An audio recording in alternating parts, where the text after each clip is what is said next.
I founded our international education program in 1999, 25 years ago. And why do we do that? Because this is a globalized world, as people might have noticed. Countries around the world have people from all over the world living in them now. We're not isolated anymore. Communication is lightning fast and immediate. We need all of our students to be global citizens and to not just know about their own culture, their own language, and what they value in life, but they need to understand other cultures, other people, other languages to be really successful in life and adept and agile in this globalized world.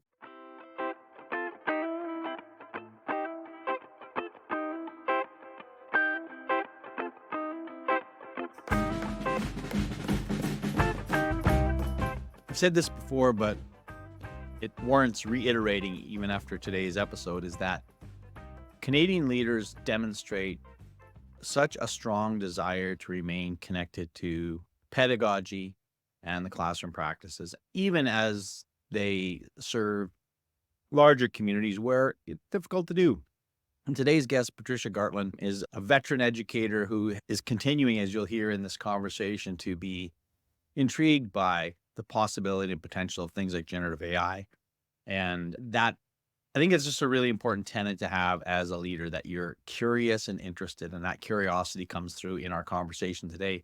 In addition, what I really wanted to learn more about from Patricia was the role of international students here in Canada. And Patricia is probably our most invested in that idea and why that matters to their district, both from a financial but also a cultural perspective. So lots of things that I learned today in this conversation with Patricia, and I hope you will learn, and I know you will learn a lot from this as well. Patricia, thank you for joining me today. My question to begin is, and I don't know why I'm asking you this, because I've never asked anybody else this question, and for some reason, I just wanted to ask you this question.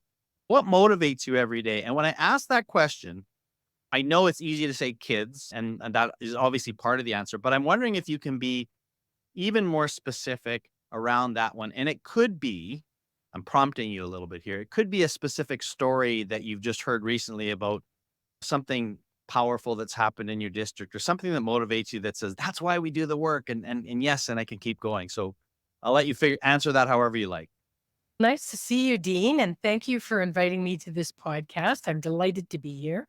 What motivates me is actually always a future focus. And now more than ever, we're focused on the transformation of education, the digital transformation, the societal transformations. And so always getting the students ready for the future, not for the now, but for the future. Mm. Class of 2040, we were talking about the class of 2030.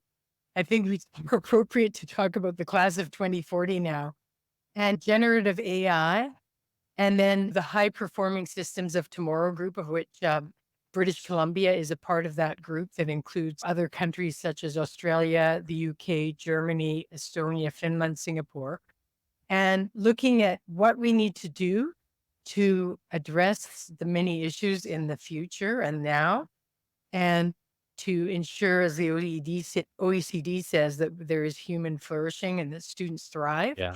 And we know that there are so many changes that seem negative, but often out of negativity, it's really just change and things being different. And I think we're going to find ways to make the world a better place. The world's changing, but it's going to be a better place if we really work on it and put our heads together and do all those scientific things to solve some of the ecological problems and so on. So I'm always motivated by the future, and I always want to be looking ahead because I think that's the only way we serve our students.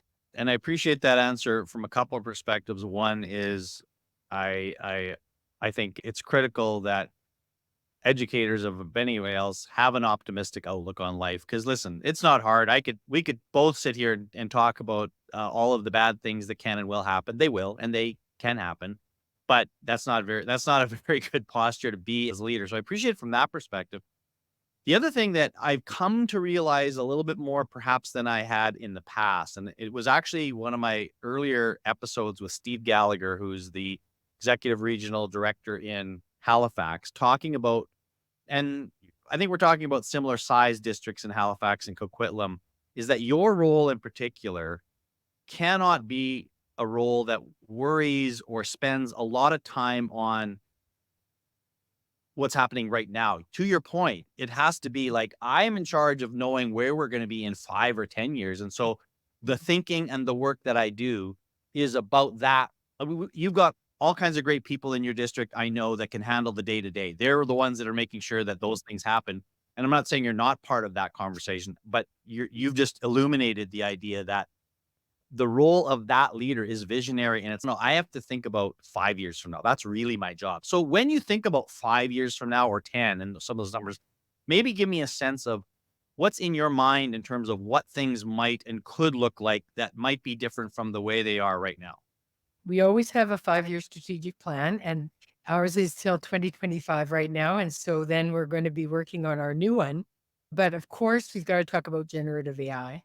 We have to talk about ways that AI can make our systems incredibly efficient.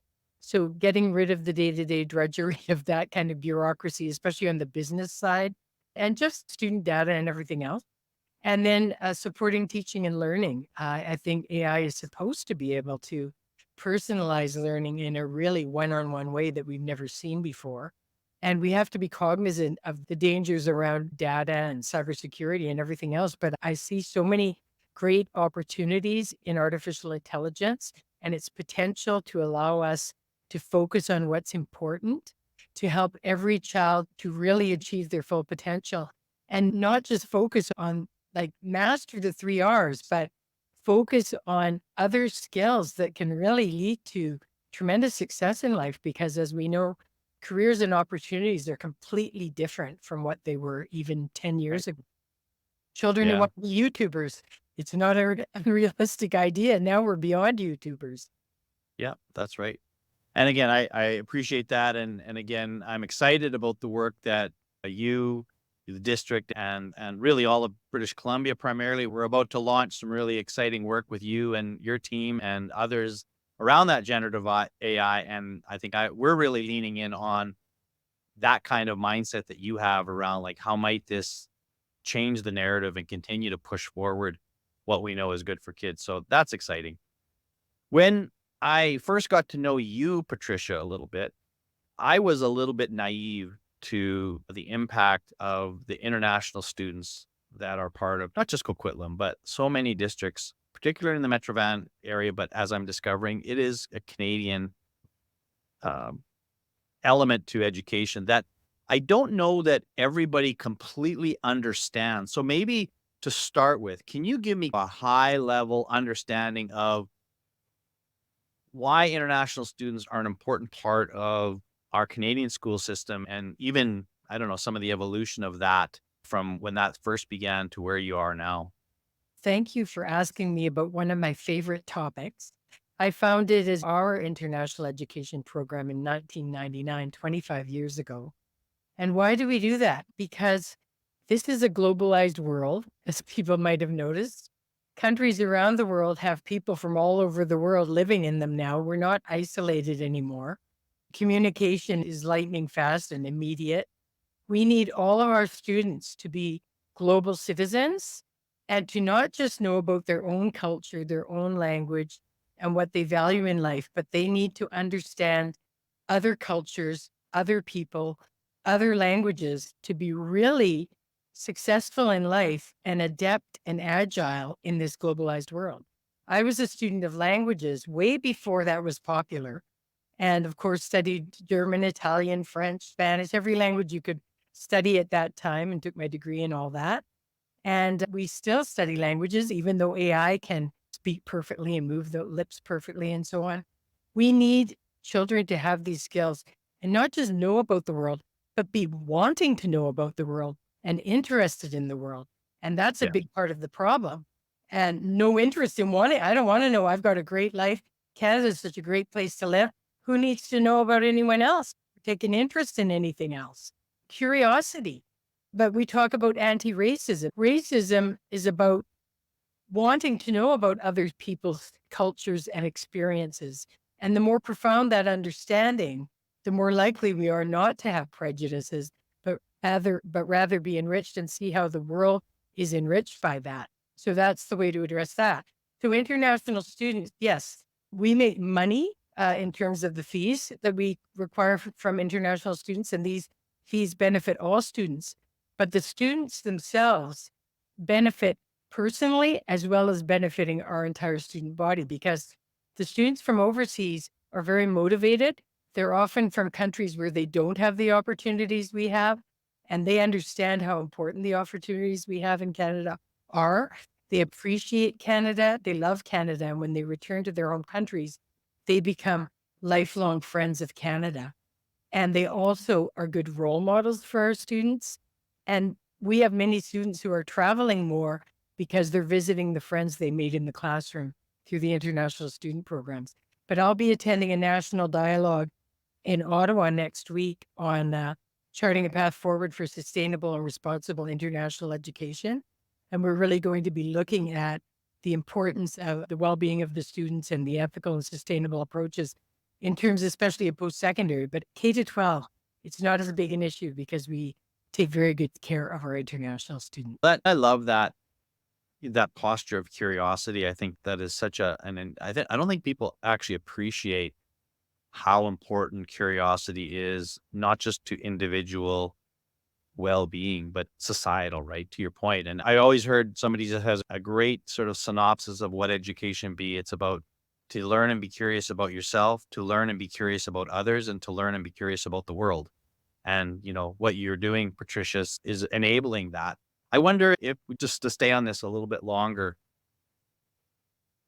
you mentioned the benefits that this has for local students and one another. Do you have any stories that come to mind?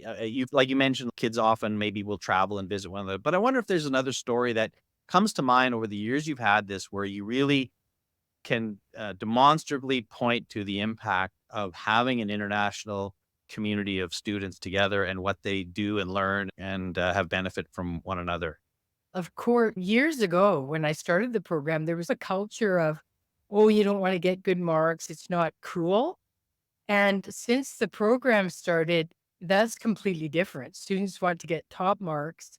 They want to go to university or go on to great success in some other area of study or preparation. They admire people who get good marks and who do well in school. And that's a real transformative change, I think, from that other culture that was starting to creep in. And so I see that it's been an incredibly positive thing for all of our students to have those friends and role models. And even my niece, who goes to another school district, her international friends that she met at school invited her to come and visit them in Holland. And then the other friends from Germany took a train to all hang out together in Holland. And that wouldn't have happened without the international student program. And there's so many examples of that. And then you also learn to appreciate our system in that we have all these clubs and sports activities and everyone can belong and everyone's welcoming and friendly. And that doesn't always happen in other cultures. So they take that back and say, we Nice. want our system to be more like this. Yeah. And I think that's why we travel. That's why we learn is not to compare ourselves, not to rank ourselves as better or worse, but to take the good that we see in other places and figure out how that might and to share that. So it's yeah, those are great examples. Appreciate that. So beyond the international students, beyond the generative AI work that is happening in Coquitlam, what are you most proud of in Coquitlam School District? I am most proud of our high achievement, our innovative approach, where we're always trying to be better at continuous improvement, trying to find better ways to do things. If there's a new initiative, we want to be on top of it and the best at that. And to do that, you have to really surround yourself with very motivated, competent people, but you also need to encourage people to flourish. So when somebody's really skilled at something, you want to do everything to give them everything they need to be even more skilled. And you want to provide leadership opportunities and just rejoice in the fact that you have these brilliant people. So put them in positions where they can be effective. And if they have that system-wide vision, put them where they can implement that vision. We have a lot of professional development, and it's ongoing all year, and we're a large school district, so we can do that. We have a very well-known mentorship program, which helps us with being very excellent at recruiting the best. And we were one of Forbes Employers of the Year last year. And we use mentorship and the professional development as part of our recruitment strategy when there's a real shortage now of professionals in all areas, both support staff, teachers, and administrators. So having a whole team of professional development leaders and mentors and mentoring each other. And in our school district, we have a real culture that someone in another district described as you're like a big family. And that's the way people are. They often grow up in our school district, as I did, and they've often worked together in a variety of capacities and continue to work together in different capacities. And so there's a lot of trust. There's a lot of support everywhere. There's a common focus on our purpose and our goals. And it really makes people committed to spending their whole lives here, but also doing everything they can to make the school district better.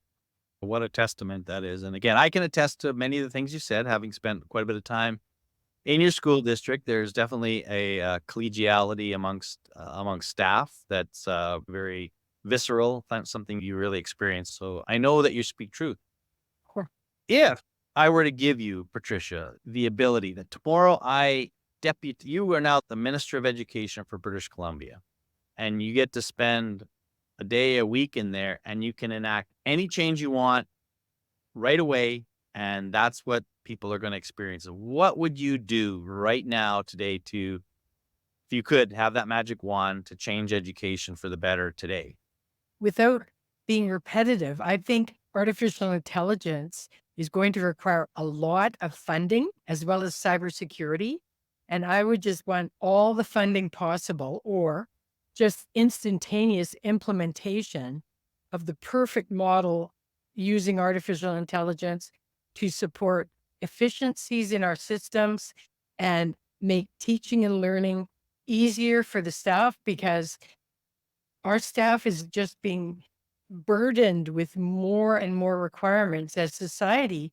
We're flattered that society really believes in the public school system, but they also believe that we are going to solve every ill in society. And we're going to do it with just single people working with children Yeah. and to the best of their ability. And at some point, they're going to need some ability to not have to do everything themselves. They're going to need a lot of help. So I would want that to happen, as well as I'd like the expectations of society to be modified to be more realistic in terms of it's not that people can't do it, but they can't do all of it at the same time every day of the Yeah. year. This episode is brought to you by Advanced Learning Partnerships, also known as ALP. We are a professional learning consulting group that serves communities across North America. We are partners, designers, and agents for change. You can learn more about the work we do at alplearn.com. And now back to the show. And then that leads into conversations around recruitment and retention. The idea that young people perhaps aren't as interested in education because they see how hard what type of job it is. And I don't think anybody's going to argue the job's gotten more difficult. There's just more complexities with children, with society, and so forth. And then to your point about expectations. So I think you and I both our fingers are crossed that we can utilize, at least in the early stages of generative AI, to reduce some of that load for teachers so they can do the thing they really want to do. And that is spend time with kids and Exactly. create relationships with kids. And if it means a little less time in the evening planning or marking or whatever they're having to do, that's not as much fun as actually spending time with kids, then we ought to do that. It's a journey. What I'm grateful for is the fact that, again, going back to our cohort together, that we're going to do this collaboratively. And I think that's the other thing I always appreciate about British Columbia is the collaborative nature of all of you. That Mm. yes, you are committed to Coquitlam, but you also feel an obligation and a connection to your neighbors, not just your lower mainland neighbors, but I know that you talk about the northern and central interior districts that, hey, if you can be a help to them and share your learning with them, you're always willing to do that. So I appreciate that. Listen, in your time in education, you have no doubt, and especially in this role of leadership, had challenges and things that were difficult things that you've had to navigate and overcome. Can you just identify one leadership challenge that you want to share and maybe how you overcame that or just, even if you didn't overcome it, even if it was something like, yeah, I messed that up or that didn't work out so well, just your reflection on a leadership challenge. I think the leadership challenge is to recruit people and create teams that are very effective and that have people who are genuine and who you can trust. And I think it's hard for people sometimes when people don't fit in the team and don't have the best interests of the school district, are more focused on their own self interest. You have to make sure that you handle those issues and you make sure the right people are there. And so you really have to do a great job of creating your team and building the strength of your team and not be afraid to make hard decisions to make sure you have a great team. I also think some of the things we mentioned about just our challenges around meeting the needs of the society with people wanting us to address mental health issues. There's this polarized political climate. There's the opioid crisis. There's climate change, world events, social media, cost of living.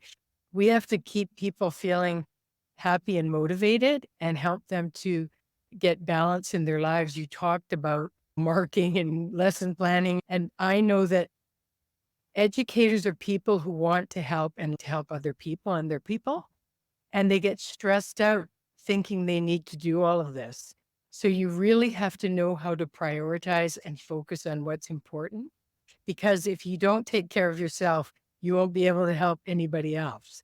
So you have to know how to focus on what's important and maybe ensure that there are other people dealing with those issues and or realize that really we can't do everything and that's not our responsibility. It's not the responsibility of the education system to be the health system, for example.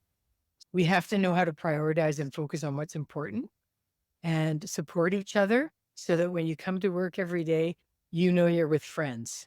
And I think it makes me think about the role of leaders to model the things you talked about, right? Because teachers are, I would argue, and part of it is it's an isolated profession. So they get in their own heads perhaps more than other places because they just oftentimes don't have enough conversations with colleagues. Mhm. And they also, I would say, are guilty of putting a lot of expectations on themselves that Yes. aren't necessarily expectations from the district or ministry that they've just said, I have to do all these things. Hmm. And so for leaders to every once in a while, just give them permission to say, you know what, I know you want to do this thing and it's great that you do it, but don't do it. Like just give yourself a break.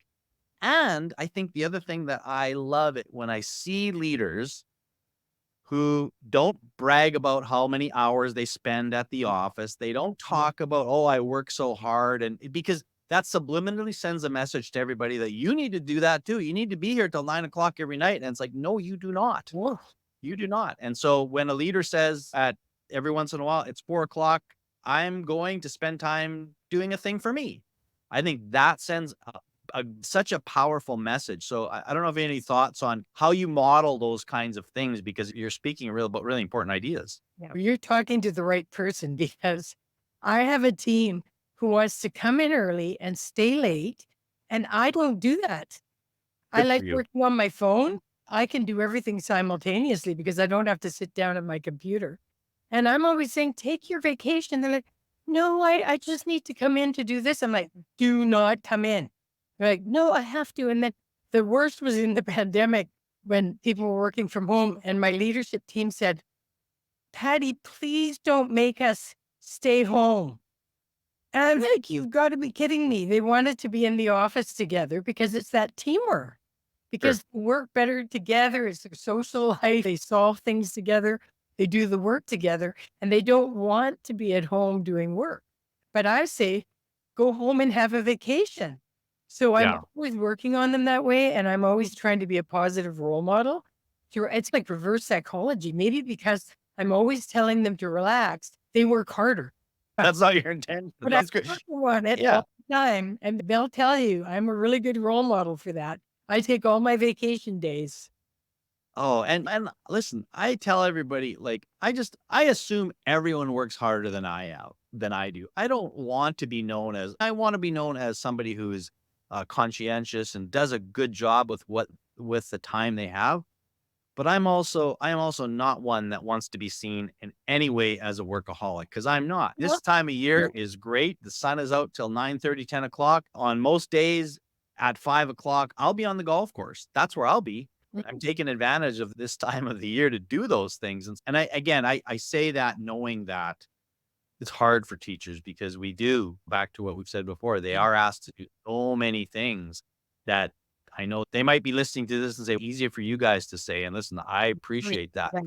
So, Yeah. we as leaders, we have a job to do to try to make this easier and better for teachers. That's part of our task. And the other part of this too, Patricia, is I really think from my conversations and my observations, there's a bit of a crisis of leadership. We don't have enough people wanting to be leaders. And so as you think about succession and you think about inviting new people, what could you say to your 25-year-olds, your second, third, fourth year teachers who you think, you know what, you would make a great leader? What advice would you give them now to help them have a successful career as an educational leader? They need, first of all, I think the great thing about education is you can have so many different jobs and have the same employer. So it's a very creative industry to be in. And so leaders need to have, again, the future focused vision. They need to be knowledgeable and passionate about education and its transformative power to change lives and change the world. And that's something that's of interest to a lot of people. They should lead and not follow, and they need to be able to effectively communicate and communicate their plan to improve and transform education. And we need ideas about that. But to change into principal or vice principal after being a teacher, first of all, have confidence that you have something you can contribute and don't sell yourself short. Also realize that we're here to mentor and help and support you. So what's happened now is there's so many quick people are advanced very quickly. That didn't happen in the past. You had to wait years to become a Mhm. prince because the people before you were there forever. But now you Right. can go from teacher to vice principal to principal in one school year. So mentorship and knowing that you have those people around you to explain and support you, because we want you to be a successful leader and we want leaders. We want people to go into leadership position. We have various organizational things that we do to recruit teachers into leadership positions, leadership capacity sessions, encouraging teachers to think about that and to think about how they can highlight the skills they have to do that. And really, there's nothing better than being able to have your ideas affect more people at a Great. higher level. So a principal can affect all of the people in the school, all of the students, all of the families, all of the staff. And then if you go to the district level, now you can affect the whole school district in a positive Right. way. So it's a Right. wonderful thing. And it really helps people to fulfill their potential. But sometimes they just need someone to tell them, I think you'd be good at that. Yeah, no, it's true because it may not even be in their radar in terms of what they could do, and I think that probably happens to a lot of people that they just needed someone to shoulder tap and say, "I think you'd be good at this," and it's interesting when you talk about mentoring and networking, when I ask people this question, that's a pretty common thing that people say. You need to have a good network of people that you can learn from and with. It was interesting, on the weekend, I was in Ottawa, working at Ottawa Catholic with Tom D'Amico's district, whom I know you know well, Mm. and they were having they called it a learning summit, so it was their generative AI early introduction for teachers on a Saturday, but they had invited a few other districts. But there was one young guy. He was, we had a kind of a Friday night. I don't even know how he came there. It was like a small gathering Friday night of some of the school leaders, and here he was. He's 27 years old. He's actually a teacher on call, or he was on a permanent contract from Ottawa Carleton, and he was just so curious and networking, and I just thought to myself that he's gonna make a good leader because he's putting himself in a position where and he's genuinely curious, asking people to explain what they do, and there were vendors there were other district people there, and he was just genuinely curious, and I just thought, "Oh, this guy's put" I was gonna say this kid because to me he's a kid, but he's a grown man, but they're all kids to me now, Patricia. But he just seemed, yeah, he's putting himself in a good position, and he's gonna be ready to be a leader one day. So yeah, that is definitely a common theme. Hard question. You get one choice, just one person that you're grateful for in education today. And ideally, if this could be somebody that might listen to this and hear their name, that would be awesome. And I know you have hundreds of people that you could name, but today I'm asking you just to pick one and tell me who and why you're grateful for them. Okay, I was thinking actually not of someone in education, but someone from our community who went to Do school, it. graduated from Port Coquitlam Secondary School, and that's Terry Fox. Because Terry Fox said, I just wish people would realize that anything's possible if you try. Dreams are made possible if you try. Even if I don't finish, we need others to continue. It's got to keep going without me. So that whole dreaming big and just doing it, and don't think about what people think, or just do what you think you should do that's right, and you'll inspire others. And then others always have to carry on for all of us. I could mention the heroes on my district leadership team, but then somebody would be hurt if I left them out, and I wouldn't want to I leave. know.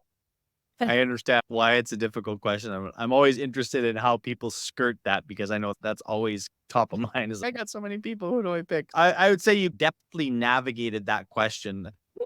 Very good.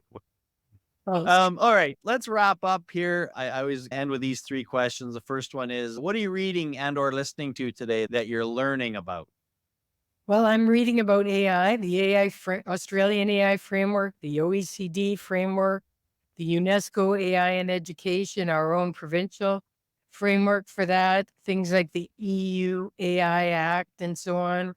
And I'm also reading about the changes to Immigration, Refugees, and Citizenship Canada rules because they keep changing a lot. And that affects, of course, international students and what's going to happen with them.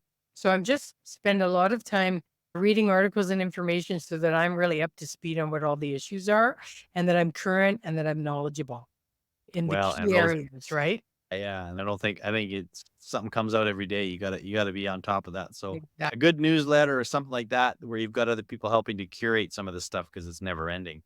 You already confessed to the fact that you're not a workaholic. You're all in for some you time if that's the way it works. Do you have a guilty pleasure of something that you might watch just when you're just kind of winding down? It's Friday, you're tired, and you just want to watch or experiencing something mindless. Do you have anything on that? I've had to work on that because I spend a lot of time on Duolingo, keeping 5 languages up. Okay. And I have our Board of Education using Duolingo and all studying different languages, and a whole bunch of people in the district are on Duolingo. We're all friends on Duolingo and all that.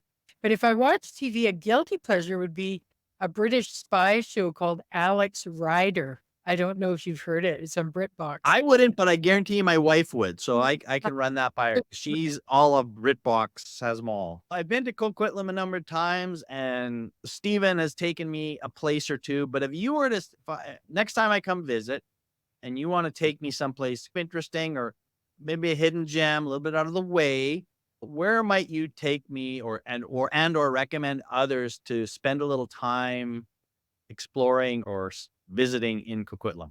As we're 3 cities and 2 villages, so we have Bunsen Lake in Anmore, we have Sassamat Lake in Belcarra with White Pine Beach, and we've got the ocean, Rocky Point. You can walk along the ocean, which is gorgeous. And then we have Minnetonka Regional Park in Port Coquitlam. It's actually in Coquitlam, but it's more toward the Port Coquitlam along the Pitt River. And it's a gorgeous historic place with it's a big park you can walk around.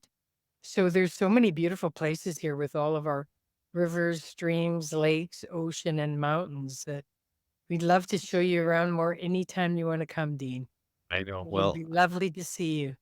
yes, plan to do that. Anyways, thank you, Patricia. I know you are a busy woman, lots of stuff on the go, but I so appreciate the fact that you took a little bit of time out of your day to talk to me. And again, I find these conversations super engaging and enlightening, and I know other people as well. So thank you for all you do, and thank you for this time. Thank you for inviting me, Dean. And I really love being on the program and hope to see you soon.